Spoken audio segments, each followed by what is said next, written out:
Welcome to a very special episode of the All About Nothing podcast as well. Welcome.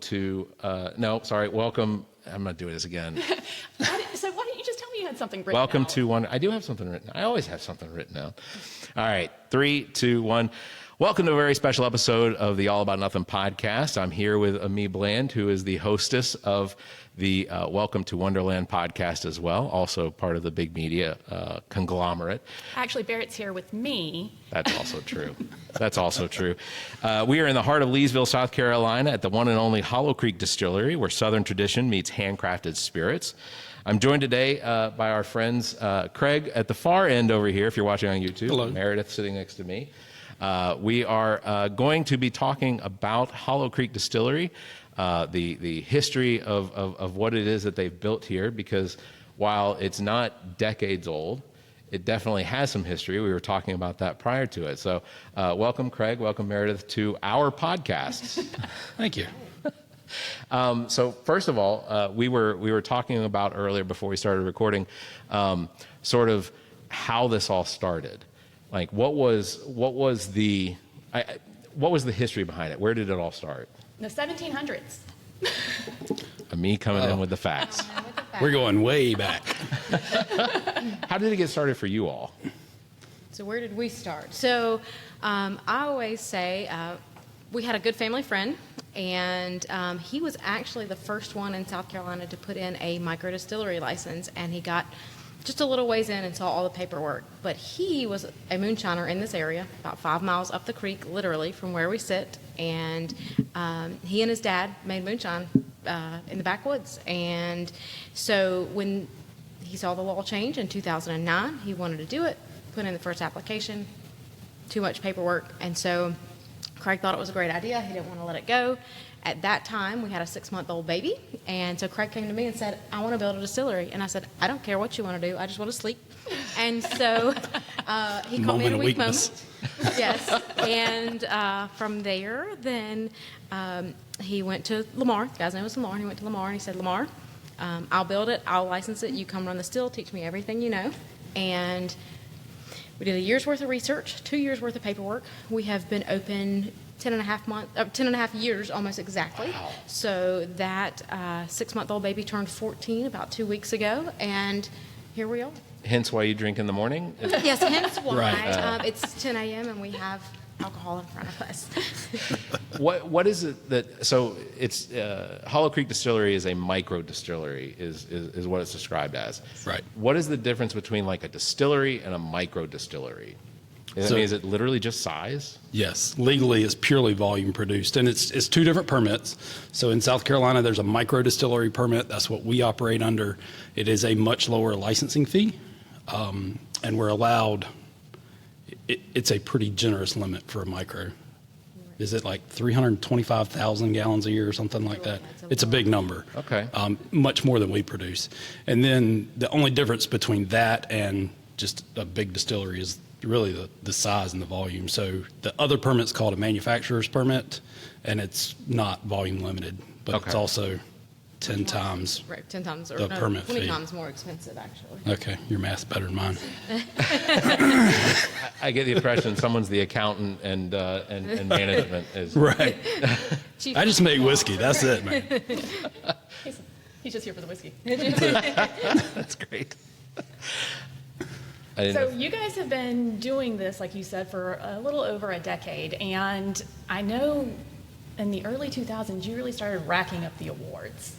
So I have on here, although I can look at the wall, I guess, and read it. I have on here that you guys have won gold medals for the high cotton straight bourbon and the low water vodka, which, by the way, guys, that is my favorite. Goes in all my drinks.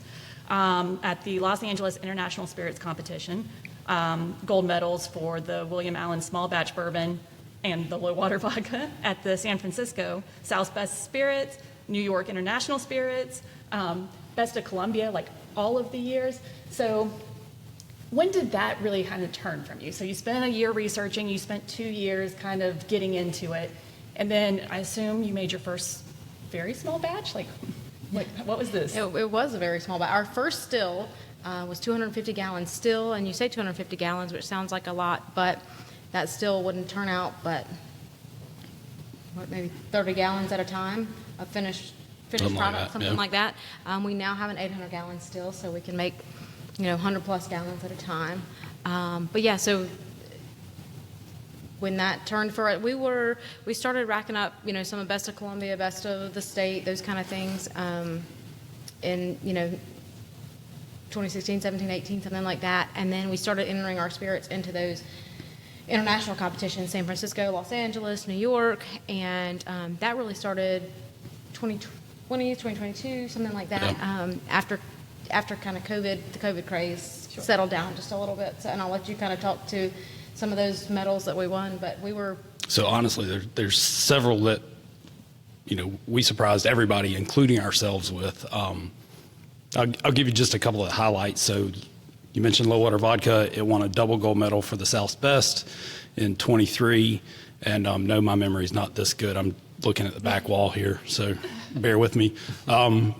Then High Cotton, kind of the biggest award I think we've won to date. The High Cotton single barrel 105 proof bourbon won best of class and best of division at LA International.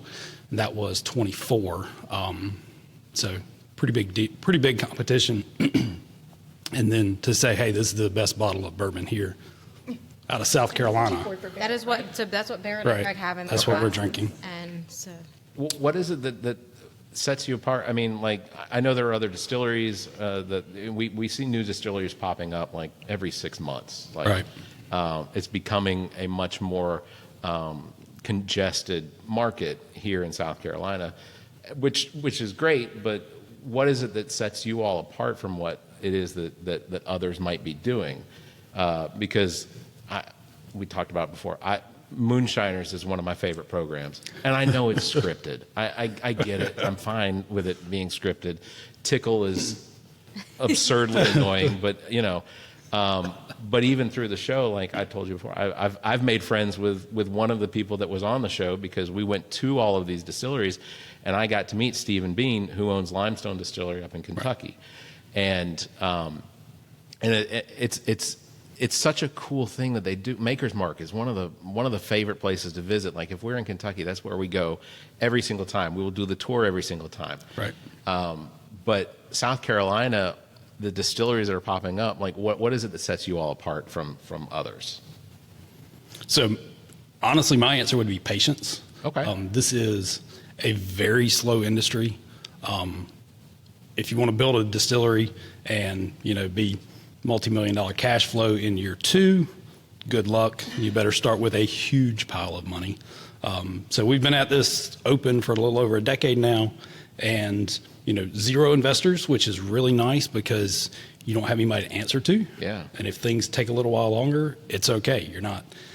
You don't say I have to provide a 20% return this year. And I really think that's it. Yeah. I think patience. I think too. We are typically here. Most days that we're open, folks get to see us, and I think we try to be very welcoming, very Southern hospitality, right? I mean, that's just kind of our personality and who we are. But we have a lot of pride in what we've built, but also a lot of pride in this area. I know Amii hinted at it, and we can certainly go back to that. But Craig's family has been in this area. Our son is 10th generation of being right here in this area, so we have a lot of just pride in this. Yeah, I'm going to let them tell the story because someone clearly didn't look at their website or anything before this. No. I'm trying to make it sound like I'm engaged. but real quick to go back to talk about big media is always looking for investors. We're happy to answer to whoever. I'm sorry. But one of the things on the website, and even throughout the course of if your Facebook posts and things like that, there's a lot of focus on family and traditions. And so, like, how many family and friends work for you all, like that are here, making an appearance, things like that? That's pretty much our workforce is Right. family and friends. Family and friends. And Several of the ladies that you now see behind the bar are folks that have been customers before that we've become friends, and then they said, let us know if you need any help. And we said, don't say that unless you're serious. Right. That is a very dangerous thing to say out here. So it's very much a little family here. Do they just get paid in moonshine? Or? It's a barter system. I was like, because Right. I might I feel like make the that would drive. I feel like that would get expensive. It can, yes. What is typically, as far as like the products that you all make? I know that there's probably a varying amount of time that it takes as far as the process, but like, what is your shortest time product? What is your longest time product? So any sort of white whiskey, or white spirit, whether we're talking about vodka or a corn whiskey that we use to make white hot cinnamon flavored whiskey, you're looking at, it can be as short as 4 days. If you've got a day to cook, a 3-day ferment, a day to distill, maybe you're at 5 days. Okay. And then bourbon, right now we're selling almost everything at just under 6 years, so we'll call it 5-year bourbon. Before long, we'll cross that 6-year mark with most of our bourbon products. And we do have one barrel that it'll turn 9 in September. And that was intentional. Yes. So in my head, I think somebody's preparing for some sort of a 10th anniversary or something. I haven't decided yet if it's going to make it to 10. Okay. It will make it to 9 because we are very close, but I'm here to tell you it is very good bourbon. So it's going to find some bottles here before long. Okay. He's been sipping. The barrel's empty now. Right. We'll have one bottle to release. At some point we have to sell it or it's going to be gone anyway. We were going to call that the angel share. Right. Right. Okay. So, because difference between angel share is what evaporates versus what gets sucked into what's the devil share? Good marketing. That's what it is. In theory, people refer to like what gets soaked into the wood and doesn't come back out. Yeah. So the whole process, like I have thought about potentially investing in just a little bit to do in my house, because I don't think that's the illegal part of just doing a small thing at your own whatever. It's the selling, right? So I can give you the real answer, and then I can give you the practical answer. Okay. And if you're in law enforcement watching this, this is not advice. I never said this. Hypothetically. Sheriff Lott, turn your head. Right. So federally, it is actually illegal to own what is called a distillation apparatus. Okay. Without having your federal permit and whatever local permit, state, and everything else you need. Practically, as long as you're not trying to sell 1,000 gallons a year, nobody's going to say anything. Okay. You can buy whatever the little water distillers on TikTok shop now. Yeah. I've seen those. I saw the little guy on TikTok, the old grandpa doing that on TikTok, and I'm like, wow. Right. I saw somebody doing a live, and the ingredients they were putting in there, I was like, That's got to taste terrible. yeah, there's no way. So, speaking of ingredients, what was the original recipe, the one that you got from Lamar?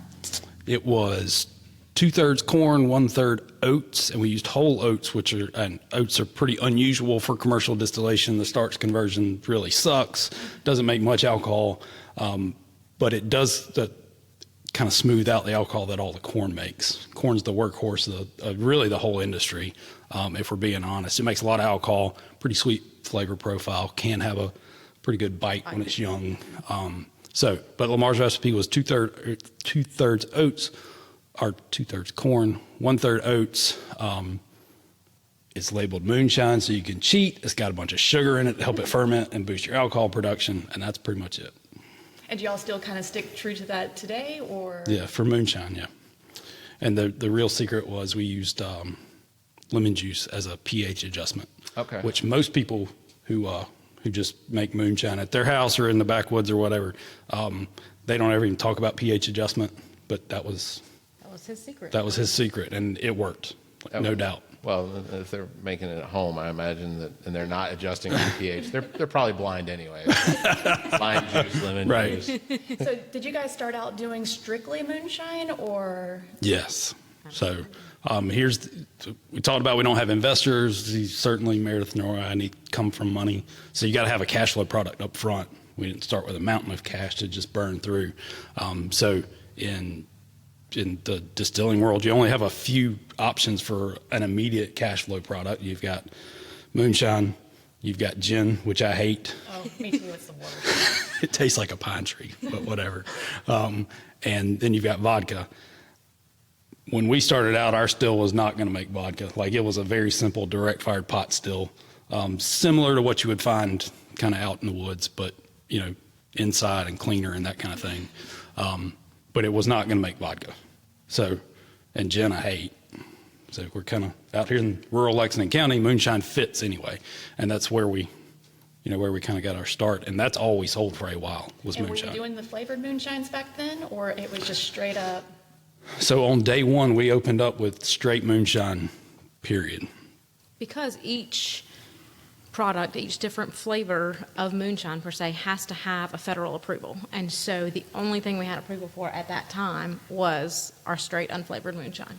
And what is it? What as far as like what the federal approval is? Are we talking like a proof, a percentage of alcohol in it? What does it take to get federal approval? So there's really two steps. First, you have to have a formula approval. So you tell them how you're going to make this flavored spirit. Now, you do get to skip the formula approval if the spirit you're making meets the federal definition of, you know, a predefined category, like straight bourbon whiskey. If you're just going to put straight bourbon whiskey on your label, you don't have to tell them how you make it because they give you a long list of requirements. And by putting the label on the bottle, you're saying, I hereto swear I meet this definition. Yeah. So you've got to get formula approval if you don't meet one of those categories, and then you have to get the label approval. And the label has, you know, several requirements, your branding and all that, but then total volume, so whether it's a 750 milliliter or 1.75 or whatever, proof, and there's pretty tight requirements around stated proof versus actual proof in the bottle. The easiest way is you better be dead on. And then basically what the statement of content is. And they'll give you what you have to put for the statement of content based on your formula. Yeah. So do they ever say no? They're like, no, you can't make that. Yes, they do. Actually, it kind of depends on what you're putting in there. So there's a whole bunch of different ways to go about this. You can either use like single ingredient natural sources, so like our honey moonshine. It is just, you know, it was essentially moonshine with raw honey mixed into it. What's in my glass? Right, there's a couple of those sitting around now. So that one's pretty simple. And then you can also go with these approved formulations. So the flavoring agent itself has already been analyzed and approved. And you say, you know, here's the flavoring product I'm going to use, and here's how much of it I'm going to use. And, you know, some of them, it doesn't matter how much you use, and some of them it does. If it's like an artificial flavor, a lot of times there's limits on how much you can put in. So try to stay away from those, honestly. Yeah. So you guys have to submit it and then find out. So you don't make it first. Like you have to wait until you get your. I mean, you can make it first, you just can't sell it. So we don't make it. Small test batches. It's a lot of R&D, and somebody has to taste them. But you know, it's a tough Right. job. We do it. Someone's got to do it. It's sad. So, and you guys have a bunch of limited release flavors. So, like, that's one of the things.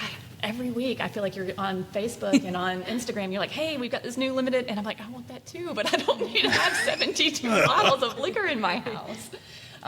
We talked about that earlier. Yeah. I'll be back later this month for some more because it's Sunday. But how do y'all kind of decide? So, like, when you were like, "I want to do like the s'mores," and we were like, "I want to do s'mores." Like, how did you decide? S'mores. We did. That's not yours. I mean, that's yours, but that's not that. Yeah. So we tried a bunch of different flavors. You know, we've tried s'mores, we've tried strawberry, we've tried toasted marshmallow, mango habanero that may or may not come out later. Those Possibly kind in of, August. yeah, possibly August. So, and we just mix them up and see if we like them. Again, it's a hard job. Somebody's got to do it. Right. We've got to taste them all. We have made some duds. Don't get me wrong. We have tried and tried and tried for a lemon. And I made one that tasted remarkably what I believe pine sol may taste like, which was not a great flavor. I had my mouth washed out with soap plenty of times. I get it.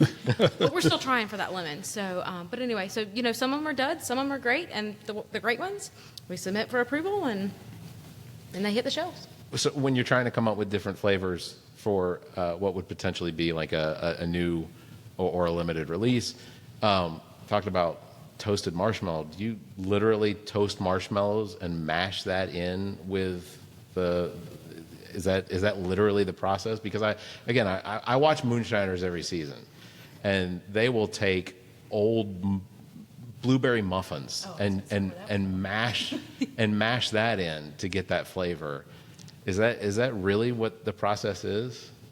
Okay, don't. No, all right, it is not that romantic. It's all synthetic. No, I'm just kidding. Right. So I will say, them any flavor you put in before you distill, you're going to get a very muted flavor out of the distillate, out of the liquor that comes out. It's very, very little flavor. Years ago, we made strawberry brandy, and it was out of local strawberries, all the strawberries that were too big, too ripe for them to sell. We got gallons and 5-gallon buckets full and fermented those. It was just this red, deep red color. Distilled that. The alcohol that came out was crystal clear, as it should be. And you could get like strawberry hints on the back end, but it wasn't like you were biting into a strawberry. And so I think that's a common misconception, that people think, whatever you put in, you're really going to get this. If you want that flavor pop afterwards, you're going to have to add additional flavor to it, or you just won't get the same. It's interesting, the ideas that can come up for what you potentially match alcohol or whiskey with, and for something like, I see some things on shelves that just don't make sense to me. Like the idea of avocado doesn't have a whole lot of flavor in my head. Right. So it's like, how do I even know? Like, just trust us, it's in there. Yeah, you put a picture of an avocado. We waved it past, and now it tastes like that. So again, Amii and I are out here at the Hollow Creek Distillery. It's 112 Rockridge Road, Leesville, South Carolina. It's a short drive from Lexington, South Carolina. A slightly longer drive from Irmo, but totally worth it. So where we're at, this is pretty much where you all grew up, right? Pretty much. You all were high school sweethearts. High school sweethearts. Yes. So my family moved out to the Gilbert area when I was 8. My dad was the local pastor. Here I am. Okay. Selling. On a Sunday drinking on a with Sunday, right. Sorry, Dad, we didn't go to church today. It was scheduled. This was pre-scheduled. So I was the preacher's daughter, so I was in school with him from 4th grade on, and we started dating as freshmen in high school. Graduated high school together. We went to Clemson University. Sorry, USC fans. Sorry oh my goodness, y'all are the official vodka, the Garnet. So we'll talk about that in a second. Right. We went to Clemson. Both of our dads were Carolina grads. We went to Clemson, further from home, in-state tuition, and then moved back home after we finished school. Now, Craig did get a master's from USC, so, there's that. So we're kind of split household, but we are also the official NIL spirit partner of the Gamecocks, and so we do have a Garnet and Black vodka where 25% of the proceeds go to athletes at USC. Keeping athletes at USC. Keeping athletes at USC. I know how NIL works. Right. That's really cool. Was this? Did the University of South Carolina approach you all about it, or was So you got to be careful here too. It's not the University of South Carolina; it's the NIL collective. For South Carolina, there's still some distance Words there. matter. It does. It really does. Trust me. Years and years ago, when Savell Newton was playing for University of South Carolina, there were a couple football players that maybe came to our house and had dinner, because at the time my ex-wife was one of the tutors, so we had 2 over. I had to fill out almost 10 pages of paperwork, each of them, because it was not a recruitment thing. It was not like we weren't between the 2 of them, they ate like 5 hens apiece, like 5 like little. But yeah, it's crazy what is required in order to try and either support the team locally, whether corporately or small corporate. Right. But it's a fine line you have to walk. I can't have University of South Carolina players on without filling that paperwork, because Right. what winds up happening is this advertising for the school? Is this, what is the same with politicians? Politicians come on the show, I have to fill out paperwork, and if I choose to make it a donation, then I have to apply market value for the show to their campaigns. So Really? I thought we just all accepted they were crooked. a lot of them are. Well, we made it So easy. the collective is who reached out to you and was like, hey, how would you like to do something special for us? Is that? Yeah, it actually happened through a mutual friend. So she kind of put us together, and we worked out a pretty decent deal for both sides, I think. And that's really the kind of the crux of this. It's got to be beneficial for everybody. Yeah. So yeah, we launched Garnet and Black vodka. So I haven't had the Garden Black. How's it different from the low water? They're both really good vodkas, so I'll start with that. And they're both 100% corn vodka. Theirs is slightly different. The biggest thing, if you are like a vodka aficionado, I would encourage you to try both. If you're not like really deep into the vodka world, they're going to taste like good vodka, which is kind of all it tastes like to me.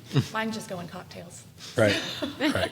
What were you going to say, Meredith? Oh, I just said we made it easy on you guys because you didn't have to fill out any paperwork. We should have brought I know. 10 pages of paperwork. Oh, yeah, that would have. No, he's got paperwork for you to fill out, actually. Okay. Yes, you can use my name, image, likeness, right? Right. Everything you all make here is sourced locally, correct? I mean, for the most part, all the ingredients are pretty much sourced locally. We talked about the honey comes from right around the corner from where I live, Right. Which that's one of the things that on our podcast, and I think Amii's as well, is that we always want to see local businesses doing well. We almost always advertise or support local businesses, and that's one of our big things. Is I may not be originally from South Carolina, but I've lived here longer than I lived where I was born. What is, I guess, how often do you all see people come here from like out of town that stop by and say that this is one thing they had to do when they came in? Every weekend. Yeah. A lot.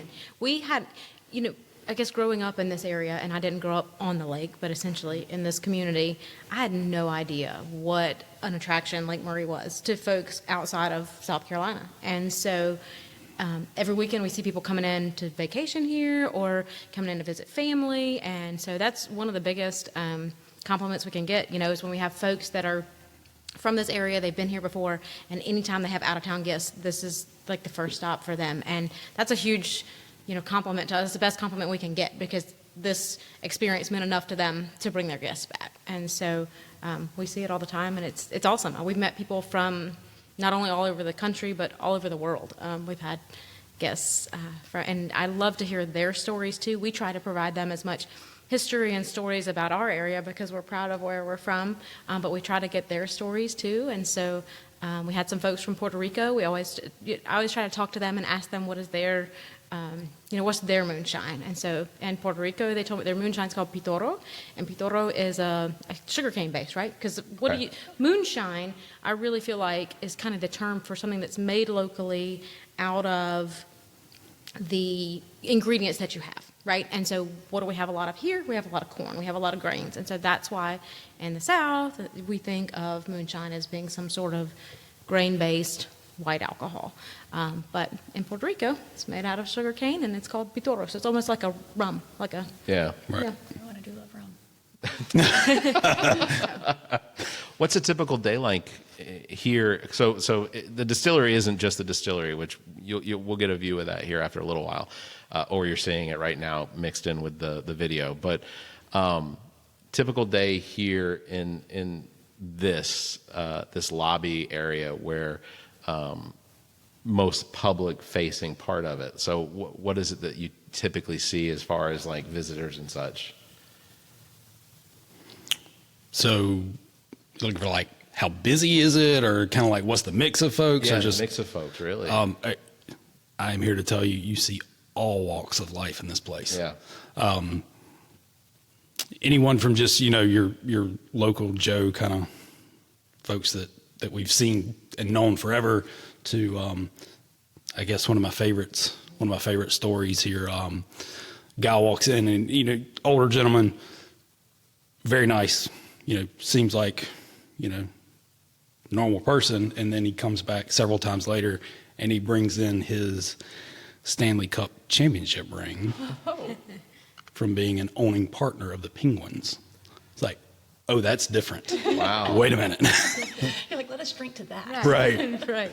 So literally all walks of life. We love to.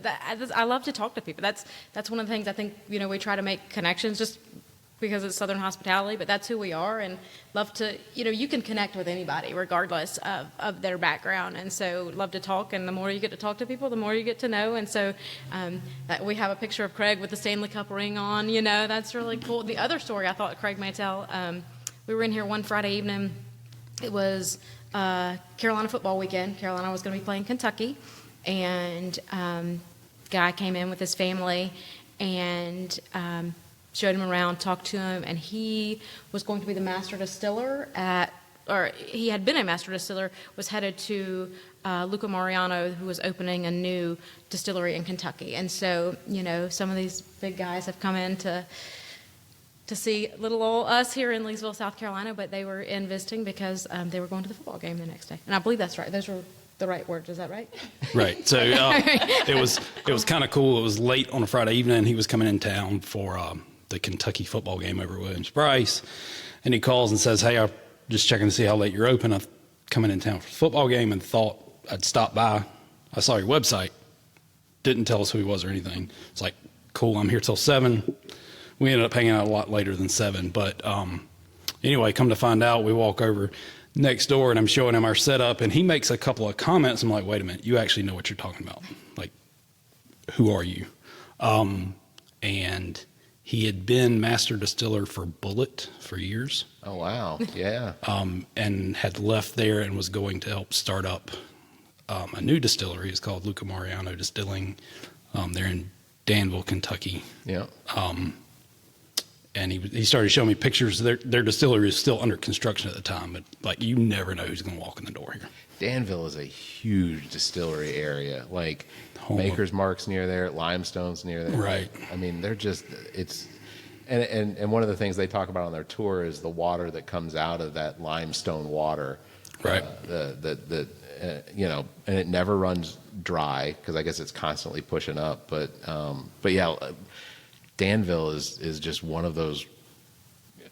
So when we had farmland in Liberty, Kentucky, Elkhorn, which is right between Campbellsville and Liberty. Yeah. And so when we'd go up there, we would always go and visit the distilleries, mostly because I wanted to get the bourbon balls that they give away. Right. Delicious. Yeah. But so it's Danville. It wasn't always like that 50, 60 years ago. It wasn't that big of a community. It wasn't that congested.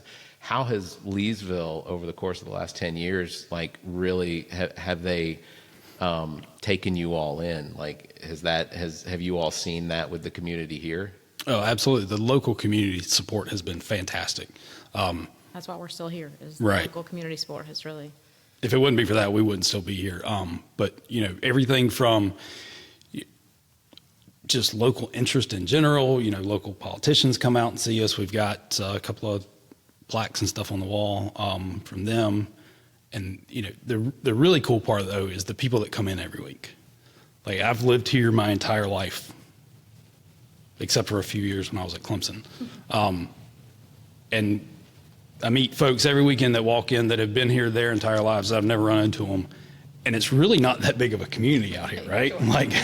Especially when I was growing up, there was nothing out here. Yeah. This is like middle of suburbia now, as far as I'm concerned. Well, there's a San Jose right there. Right, there is. What a great view of the lake, by the way, out the windows. And Amii told me that you all pull the chairs out on the front porch. I just have to imagine that the environment It is, like, walking up, it's very welcoming, like, as a visitor, so obviously they see it from their side, but like, as a visitor coming in, I came for the first time about a year ago, it was August. I came for a birthday giveaway. Okay. Because my birthday's in August, and Very good. I was like, let me trek down there and see what this is about, and like, It I worked. walked up, and there were people in the rocking chairs on the front porch, just sitting there rocking. There was a food truck out there selling food. And then I came in. And We just- think. And then just immediately, like, we were greeted by whoever was over at the desk. There were people milling. The setup was a little different, but there were people milling all around. They had people doing the tastings over here at the counter.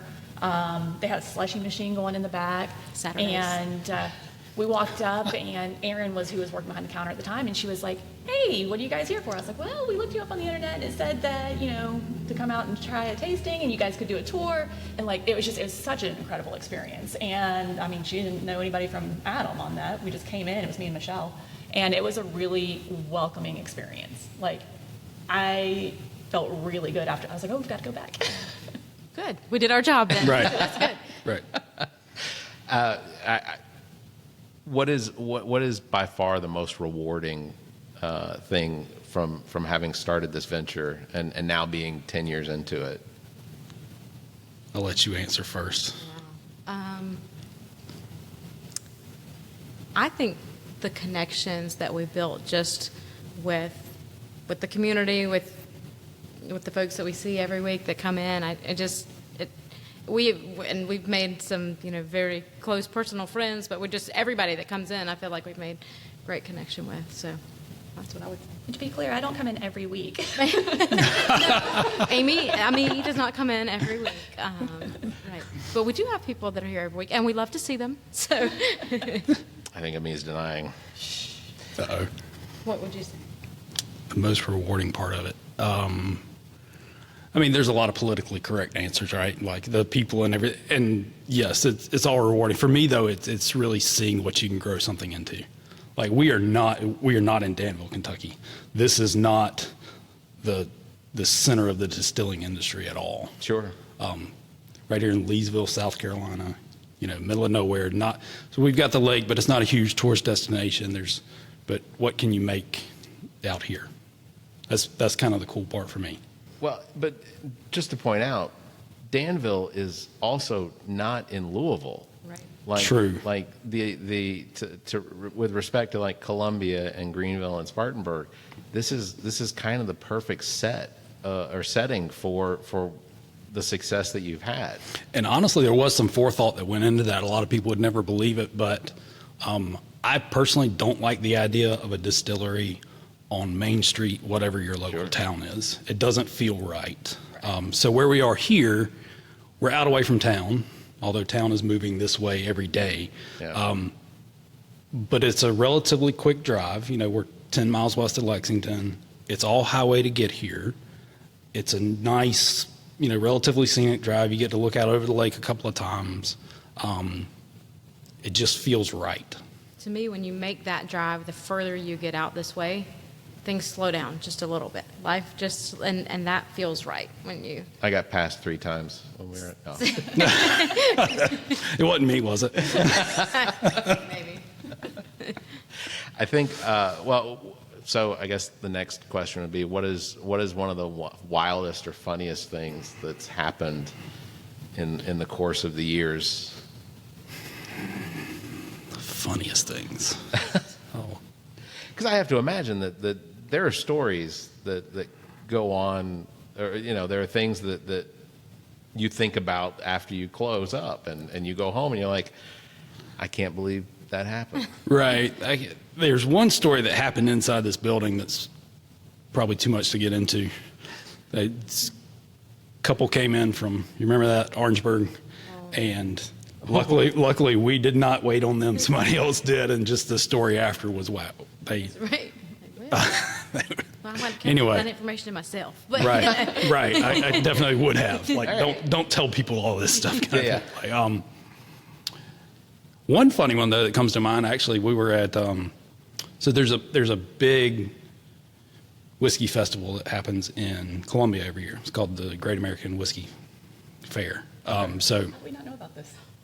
It's in September, I think, every year. Right. It's a good time. Right. You should go. So anyway, I went over there one year, and Aaron, a good friend that works for us, was there with me, and we were, it's a ticketed event. You buy your ticket, you get in, and you go around to all these different distilleries, and they pour you samples. You get to try a whole bunch of bourbon in a few hours, which is always a good plan for a lot of reasons. But anyway, the table right next to us had a different vendor with a rep there, and interestingly enough, when we were trying to pack up, event's over, we're packing up, getting out of there for the night, the rep at that table actually tried to pick both me and Aaron up. It's like The same rep. the same rep. To pick you up. Right. Yeah. Okay. Kudos. Good, right? And I was like, I'm not sure if you're just not picky or what, but it was like, And we're like, well, the two of us are not a package deal. Like, I don't know. Good Yeah. friend, but not that good of a friend. well, it was a drinking festival. So it was a drinking in his festival. defense, but Mazel Tov. That's right. I will say this didn't happen in this building, but I always love to tell this one too. So our son, who's now 14, was a baby when we started this, and so he's grown up in this building. This is nothing, special to him, so to speak, but so he's always known us as, the liquor people or, the moonshiners, that kind of thing. And so I always worried he would go to preschool or to school and say something about his parents making alcohol, and then here, but we never had any knocks on the door about that. But I do, so when he was in primary school, some of the teachers knew who we were, and so back in the day before COVID, when he switched schools into an elementary school because he aged out of the primary school, went to the elementary school, and before COVID happened, when you now register your kids online, you actually went in person to register your kids for school, and that's when you had like the bus table and the car rider table and the lunch money table and all that. And so I was like, okay, we're going to go in, and nobody's going to know who we are, and we're going to just not be the liquor people. And we walk in the door, and here I am with my 6-year-old, 7-year-old, walking in the door, and the first table, hey, there's a liquor lady. So that was busted right away. But the context is important. So do you send a bottle of alcohol at Christmas and on teacher appreciation just in case your son is the reason why? So there was one year, so the year that we released William Allen, which is one of our bourbons. So the year that we released William Allen, that's actually named for William is Will's first name, our son, and Allen is Craig's middle name. So Will is 10th generation of the family. So that one's kind of a forward-looking product to the future and generations. And so the year that we released that, it was close to Christmas.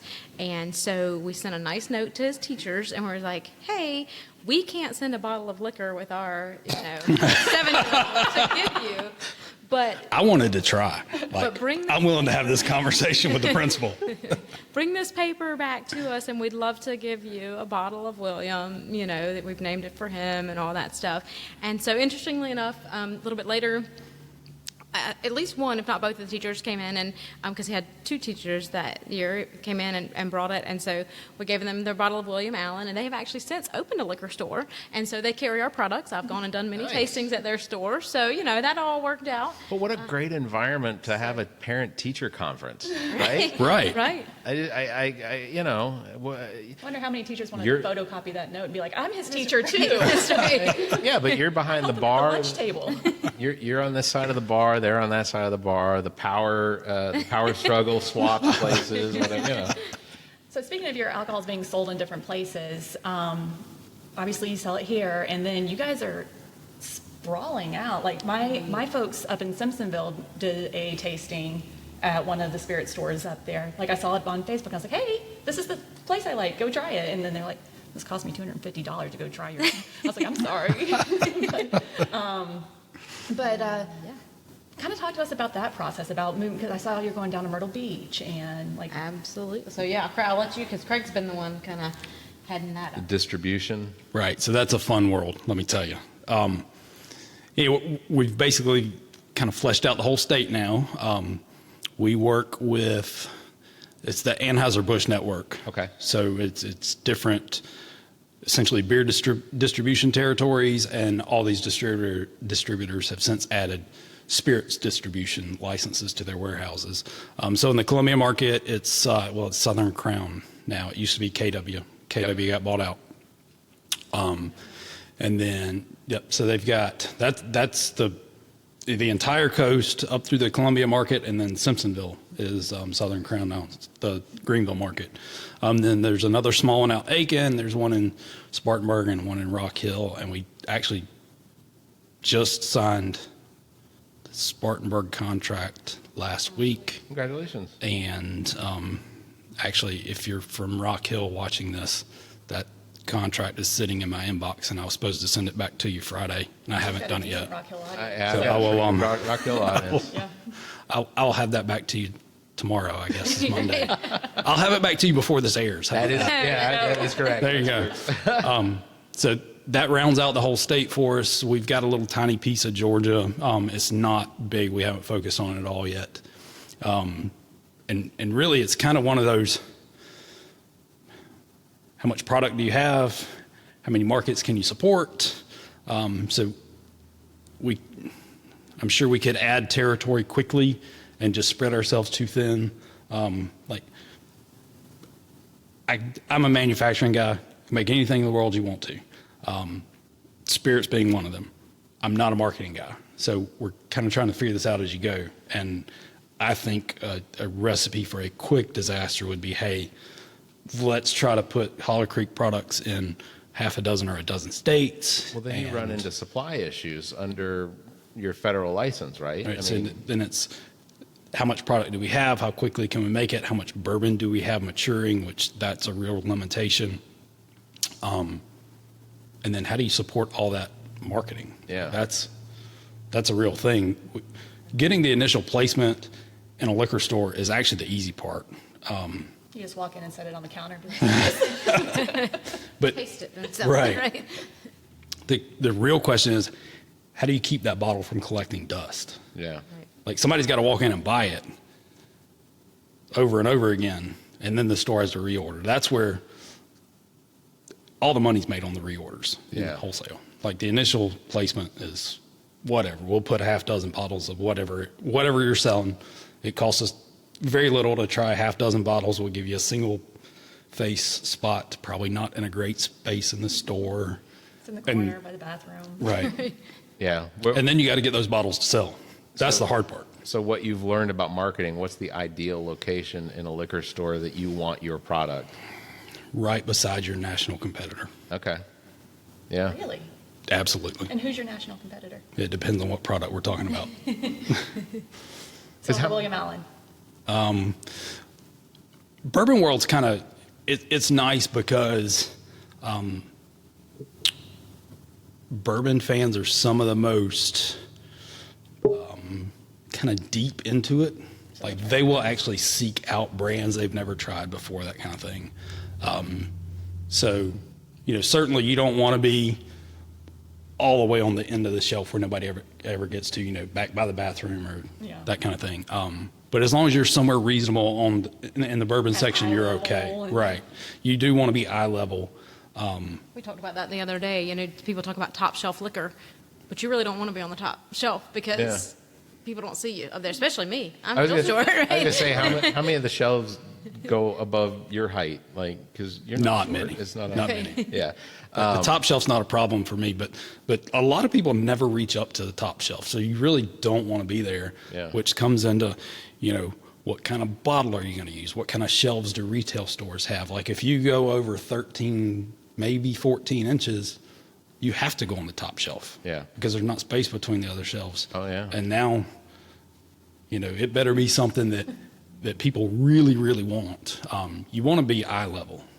How important is it that the bottle be transparent enough that you can that someone purchasing it can see exactly what it is they're buying, like to see the colors that you have with some of your or to see, like with the vodkas, to see that it's completely clear.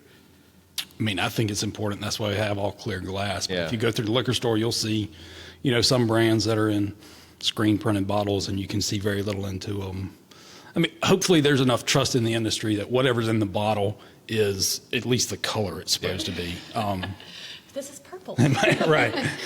Have you all had to do any or had to do any like classes or anything to learn about the marketing part of it? I mean, like have you like YouTube videos or like tutorials, that sort of thing? Is that something that you all have done? So you can hold my phone and like what pops up on YouTube or TikTok or anything, it's all business and marketing. Yeah. I've got a very boring feed. It's all business and marketing. Cat videos, or? No cat videos. I'm the one that gets the fun and cat videos and dog videos. Right. So for folks at home, what is something that you would say to somebody that's never experienced the Hollow Creek Distillery or your alcohol, your bourbons and whiskeys and vodkas, and because there's a lot. There is a lot. So if you're local or, within reasonable driving distance of Leesville, and reasonable is probably a little further than you think, come on out. Like literally just come try it. We try very hard to have a very welcoming environment, so don't be intimidated. Just come out and, walk in, say hey, let us know, like, are you a vodka fan, are you a bourbon fan, whatever, and we'll kind of guide you from there. If you're not local, look for it in the liquor store, and not even just our stuff. Try stuff, whatever your local distillery is. Give them a shot. It can be hit or miss. There are some gems out there, though. Yeah. There are absolutely some gems. Me, did you have anything else that you wanted? Well, no, we're going to go do the tour, so Okay. that'll be a special treat at the end of this. But I guess. Yeah. Just I have something in front of me, and I think it's the same thing in front of Craig down there. So who wants to tell me about what this one is? So this is our high cotton bourbon. This is our high cotton 105. It is a single barrel product, and then we actually proof it down just a bit to that 105 proof point, so it opens up the flavors a little. High cotton 105 is the one that won the best whiskey in the entire competition in Los Angeles last year, so we're pretty proud of that guy. 70% corn, 26% rye, 4% malted barley, and it is close to 6 years. It was aged in American white oak char barrel. Okay. So close to 6 years old. All right. So this is very truthfully, this is the first time I think I've ever had this. Have I had this before? Yeah. Oh, okay. So this is the first time I've had it not mixed in something else. That's also true. Okay. So. You're not going to cheers? No. Fine. Oh, cheers. Bad Sure. luck. Is it? Well, I've already had a couple of sips. So right. Well, cheers anyway. All right. Cheers. Mine was honey, just for the throat, Yeah. That's very smooth.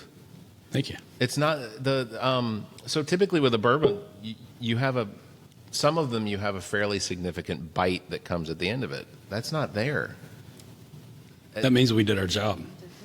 It's really very, very good. And I'm not saying it's not that I didn't think it would be. I mean, obviously there is a lot of success, but like I would hope that people watching or listening would understand, like it's very good. It's very smooth. So don't get me wrong. I realize we're in South Carolina, and we are out to prove that you can make good bourbon in South Carolina. It is not the reputation this state has, but there are some out there.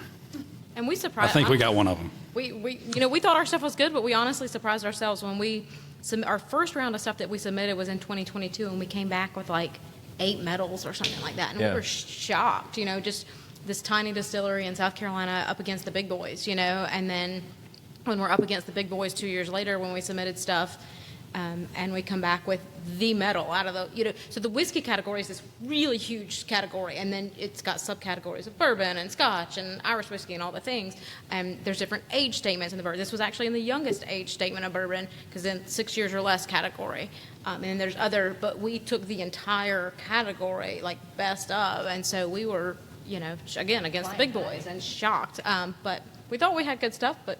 Well, and just to describe, so you get the whole mouth tickle. Does that make sense? So the tongue all the way to the lips, like you feel all of it, and it's I don't know, like if I drink a bourbon, typically it's Maker's Mark, because someone for my birthday and for Christmas tends to buy me just bottles and bottles of Maker's Mark that sit on my shelf, and she's learned her lesson.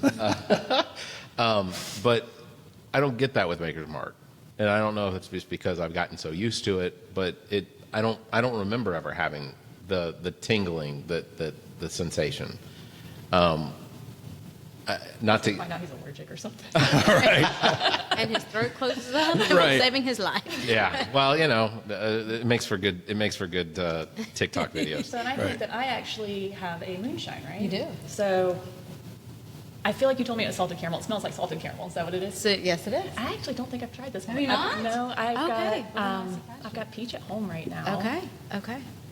So, While she's drinking that, how often? Okay, so for a layman bourbon or whiskey drinker, when it comes to drinking something, if they're just sipping on it, whatnot, and they're drinking it neat, like, what is your suggestion as far as like mixing different flavors? I've got a really strong opinion on this. Okay, please. Drink it how you like it. Okay, all right, well, awesome. So you'll get a lot of bourbon folks will tell you, you have to drink bourbon neat. That's how it was intended, and you have to drink it barrel proof neat because that's how the distiller intended it to be savored. Okay. I call bullshit. I think you should drink it however you enjoy it. Some of the most renowned master distillers ever to live say drink it with Sprite. with Sprite. Right. That's right. Huh. I always tell Craig that we are irreverent drinkers. You get these bourbon snobs or, these folks that are liquor snobs, and they really, like you said, drink it neat. And so we said, we drink it how you like it. So I just think we're rather irreverent, but. Right. Oh my gosh, it smells like It's really good. It's- It tastes like licking a caramel, like a sugar It daddy. does, now that does just taste like candy. That is, yeah. I tell folks that That's is what I like responsible. but it smells like salted caramel ice cream.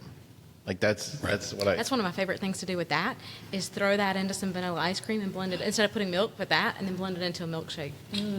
So That's good. That is very good. I tell folks that one is responsible for many bad decisions and several children. I would believe it. Some of those might be the same thing. Right. also true. How so? And you don't have to answer this question with any sort of like directness, but competition. There's obviously got to be competition. Do you all ever see any of your competition come in here to sort of stake out or some R&D, spots? Yeah, I've seen them before. I've seen a couple actually come in before they opened their distillery. Oh my gosh, that is really good. Sorry. When But- I come in a couple weeks, I'll get you a bottle. Okay. Next week. No, just kidding. Yeah. Yeah, right. No sales on We'll see you Sunday. next week. But so you've We've seen them, but Does There's- it come in like wearing a funny nose and a big... not really. Here's the thing: like I've been in their distilleries too. Yeah. It's not so much competition with whoever the next closest micro distillery is. Like there's plenty of room in the market for all of us in Yeah. South Carolina. We're all just trying to steal a very tiny fraction of market share from the national brands. Right. So, like, they can come in and look around and see whatever they want to. It doesn't matter to me. But it's not really. We're all just trying to take market share from the bigger market. Is there any desire to try and keep, because obviously you all do different flavors, you all have different, I guess, like releases, small batch releases and Sure. things like that. What are the core ones, the core flavors that you all sell that will always likely be the definition of what Hollow Creek Distillery is? So we've got a bunch of flavors right now. We started out with moonshine, so we'll start there. We've got apple pie, salted caramel, and honey flavored moonshine, and then a Hellfire. This is one of the- cinnamon. No, it is actually Carolina Reaper pepper. Jeez Louise. Right. This is one of those. That one does burn. It does. It does. This is one of those like why, but it sells. So hey, It makes a great addition to like a margarita to spice Right. it up, Okay. or to a Bloody Mary Bloody to spice Mary, it yeah. right up. a Bloody Mary. Well, That's we have what it's people for. cook with it a lot. Okay. So And then we also do seasonal moonshine flavors. So it's hot outside right now. Like, so peach and watermelon. Okay. In the fall, we'll switch over and we'll make pumpkin pie, and then peppermint right around Thanksgiving for 6 weeks or so, maybe through January.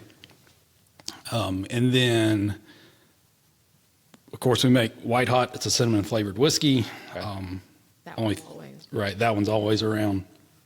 It's just 3 ingredients in the bottle: corn whiskey, cinnamon oil, and cane sugar. It's a third less sugar than all the national brands. All natural. So it's a diet product. It's a diet product. Yeah, it's There's no anti-inflammatory. antifreeze. Anti-inflammatory. This It's is healthy for you. Right, we'll go with that. Right. And it's very reasonably priced. Indeed. Yes, Kind of matches our competitor pricing. amazing. One of the big guys. Almost intentionally. Almost. And then vodka-wise, we always have a low-water chocolate espresso. It's a chocolate coffee flavored vodka. And then we do all these special releases. And really,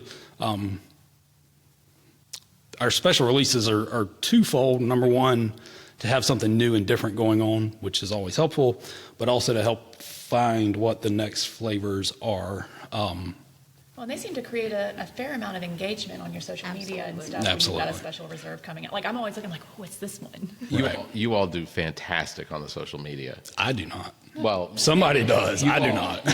You all as a whole, and the fact that you all have more than 500 reviews, and I could not find a negative one.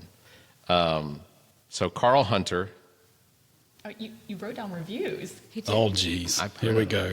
Oh, He you comes sound like prepared. like a grandpa. So On the newspaper. Carl Hunter, great place. Owners are fantastic and very knowledgeable. A lot of excitement and stories from customers. Excellent selections of moonshine and bourbon whiskeys. Convenient locations just off of Highway 378. Very knowledgeable Very staff.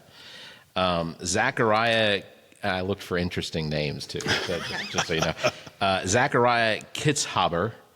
I don't know how often they come in, but Aaron gave us a great tour, so shout out to Aaron. Aaron There you go. too. And the She's in tasting. Scotland right now. Oh, that's cool. And I'm jealous. The tasting was awesome. I learned all about the distilling process and how they make each of their products. I absolutely recommend.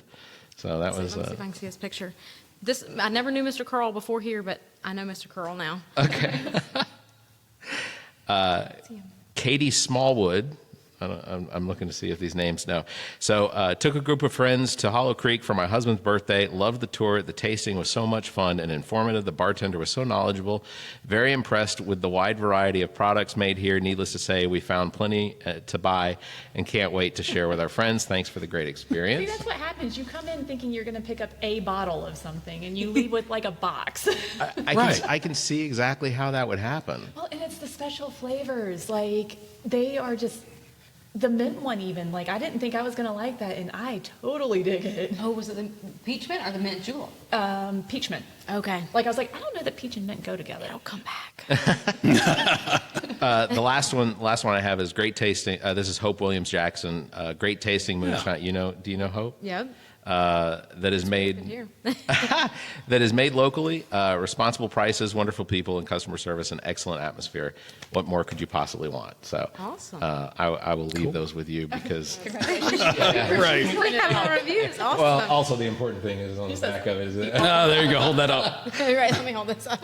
But no, like I said, Amii has been very has been one of your cheerleaders here for as long as she's come here, which is Right? and I think that it speaks to what businesses in South Carolina can do, and I think that's for everything else. That is probably one of the coolest parts. Is that I really like to see small businesses really bloom into what you all have done here, and I think that's incredible. The community obviously has made. Has been a part of it, but I think that them embracing you is also about the fact that you've embraced them and made that really work. And it's something that is clearly spreading across Columbia and the rest of the state. So congratulations, and sincerely very much appreciate you all taking time out of your Sunday, which is supposed to be when you're closed. Don't worry, Jesus forgives you. Doesn't he Sorry, forgive Dad. everybody? He forgives. But so this has been an an awesome experience, and I'm very thankful for letting us come out and share it with our audience. Thanks for coming out. Yeah. And now we get to do a tour. Yeah. All right, we're gonna send it back to the studio. All right. Thank you, guys. Very good. Absolutely. Y'all are great. Yeah, that salted caramel was good. I didn't know you'd never had it before, so. Oh my That. God. So I think I had apple pie last time. I was doing a tasting, and I did, like I said, I tried the espresso vodka, but I'm not You're a not coffee chocolate. person. or espresso coffee. But and then I did the low water, which ultimately I ended up absolutely loving, and because I'm a cocktail person, so yeah. and it That's just my go-to. like it's so good, it's so easy, it gets you there, no burn. Like, Yeah. No, legitimately, there are some whiskeys that I'll have, and like I do that wasabi shudder. Right. You're like this, right? So have you had the honey then before? well, and I've got